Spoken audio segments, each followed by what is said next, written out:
The film begins with a man named Sam, who is at a party hosted by a woman who used to be his ex-girlfriend. Sam's purpose in attending the party is not to have fun, but rather to retrieve his belongings which have been left in the house. However, Sam's ex-girlfriend tells him to wait for a while because there are a lot of guests at the party. After a long period of waiting, Sam begins to lose his patience due to the fact that his ex-girlfriend never returns. He again asks where his belongings are so that he can take them on his own. His ex-girlfriend eventually tells him that the items are in a nearby room.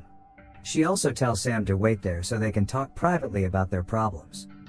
Sam then goes to the room that his ex-girlfriend had mentioned, and he starts to look for his belongings. Since Sam can't find the items, he locks the door so that no one else can get in. After he manages to find his belongings, blood suddenly comes out of his nose, forcing him to take a rest for a while. While Sam is sleeping, we can hear a scream from outside of the room. The next day, when Sam has just woken up, he intends to return to his house with his belongings.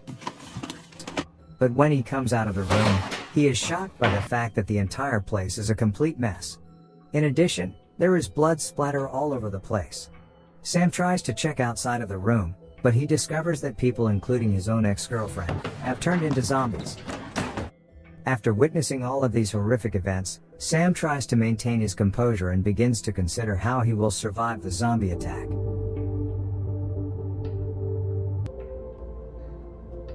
He can hear a strange noise from the floor below, and he is startled by a gunshot, which shattered the floor of his room. Sam tries to check it and it turns out that the gunshot was fired by someone who had shot himself. He breaks through the floor and goes down to find out what is really going on there. Sam then realizes that this man committed suicide after shooting his own wife who has turned into a zombie. He immediately takes all the food supplies, along with the person's weapon. After that, he goes out to close all the doors to ensure that no more zombies would enter the building. Sam starts doing some preparations before he begins to inspect each and every room in the building.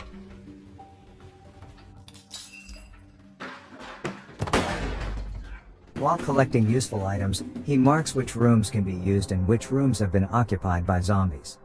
When Sam has finished checking out all of the rooms, he plans to return to his room via the elevator. But there's already an old man who has turned into a zombie in the elevator. Sam decides not to kill the zombie because he believes the zombie is not particularly aggressive, and instead ties the iron fence with a belt. Later that night, Sam decides to calm himself down by listening to his recordings. The following day, he starts to observe the movements of the zombies that have taken over the area. He then calculates the amount of food supplies he will need to survive during this zombie invasion. After he finished counting the foods, he let out all of the emotions that are building up inside him by blasting music as loud as he possibly can. But he doesn't realize that it will actually attract the zombies. Sam starts to wonder if there are other survivors in the city, as it appears that the city has now become very quiet like a dead city. After a few days have passed, Sam spends his time entertaining himself by playing music, exercising, shooting zombies, and other activities. Without any friends or someone still alive, he could die of boredom and despair that haunt his mind. After that, he is about to throw away the corpse that is downstairs because the stench starts coming into his room. However, because Sam can't bear to throw the corpse away, so he keeps the grandparents' bodies in a room, and seals the hole in the door so that no more stench escapes.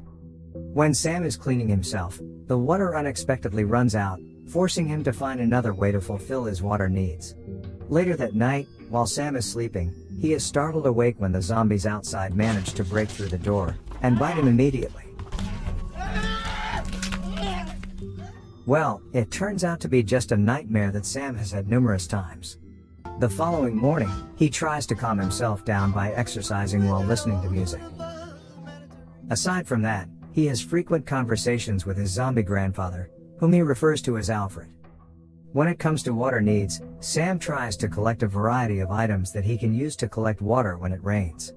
When Sam is practicing shooting, he sees a cat passing by, and he immediately goes downstairs to get the cat. The cat initially tries to approach Sam when he tries to feed it. But the cat suddenly runs away, prompting Sam to chase him. When Sam goes to looking for it, some of the zombies in the area start to chase him away. He then runs straight into the building and shuts the door immediately. Sam is very disappointed because he fails to find the only friend who could accompany him when he is alone. He has been injured in the leg as a result of the runaway incident. Fearing that he would turn into a zombie, he takes his gun and points it at his own head.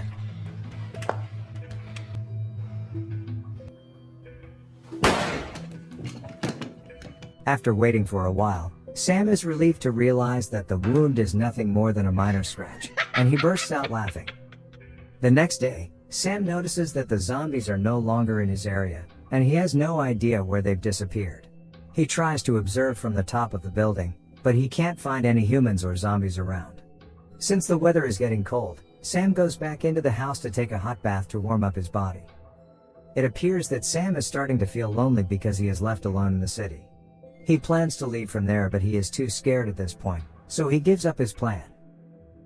He expresses his emotions by scolding the zombie Alfred. Sam then starts to play his drum so loudly that the zombies who had previously been missing are now begin to come over to him.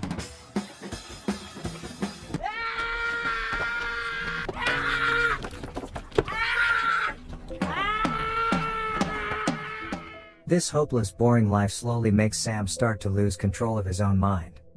In that state of emptiness, he no longer knows how to console himself. In the middle of the night, he wakes up to the sound of something outside, and he tries to shoot the door. When Sam approaches it, he realizes that it is not a zombie, but someone who has survived the zombie attack.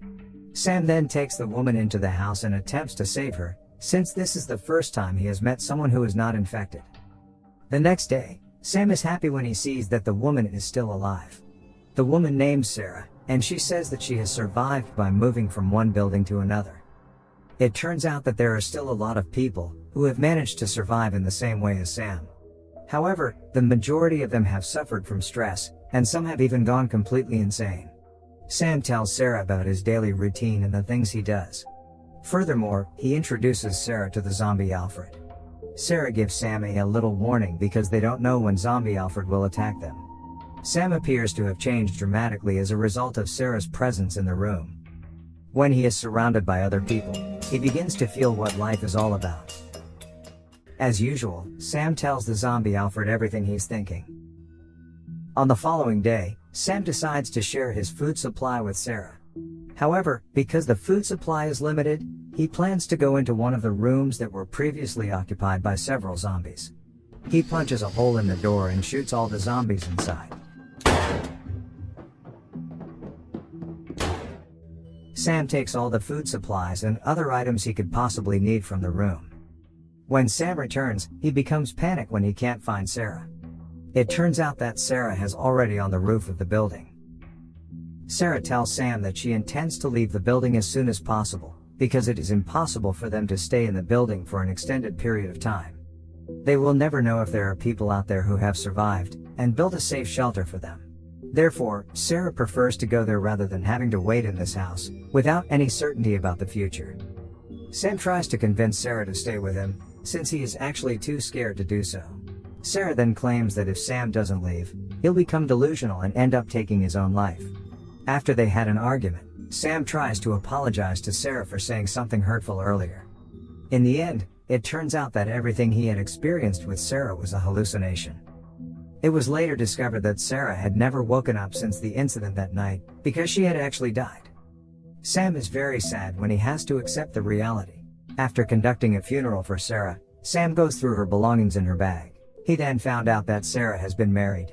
But it seems that Sarah's entire family has died from the zombie outbreak, with only Sarah remaining alive. After that, he decides to take Sarah's advice, and burns all of the recordings he had been using to entertain himself. Just as he is about to leave, he remembers that he needs to get zombie Alfred out of the elevator. It seems zombie Alfred doesn't want to bite Sam, and simply walks away. However, Sam is startled by the sound of a fire alarm, which caused by a smoke from the recording he had previously burned. As a result, the zombies on outside are drawn in, and they are able to break into the building. When Sam notices this, he tries to fight the zombies. But due to the large number of zombies, he then enters and locks himself in an elevator where Alfred was previously staying. He also tries to climb up the elevator to go upstairs. But one of the zombies manages to catch up with him, forcing him to fight the zombie. Sam then climbed in through the hole he had made before. But it turns out that there are already several zombies lurking behind the smoke. Fortunately, it seems that the zombies doesn't realize Sam's presence because of the thick smoke. Before the film ends, Sam immediately rushes out of the building and throws the rope he had prepared in the first place. When he notices one of the zombies is approaching him, he immediately jumps and crashes into the building next to him, knocking him out cold and unconscious. Soon after, Sam finally regains consciousness and starts climbing the rope. In the end, Sam now has to make his way through all of the buildings in the area to get to the next place. And with that, the film ends.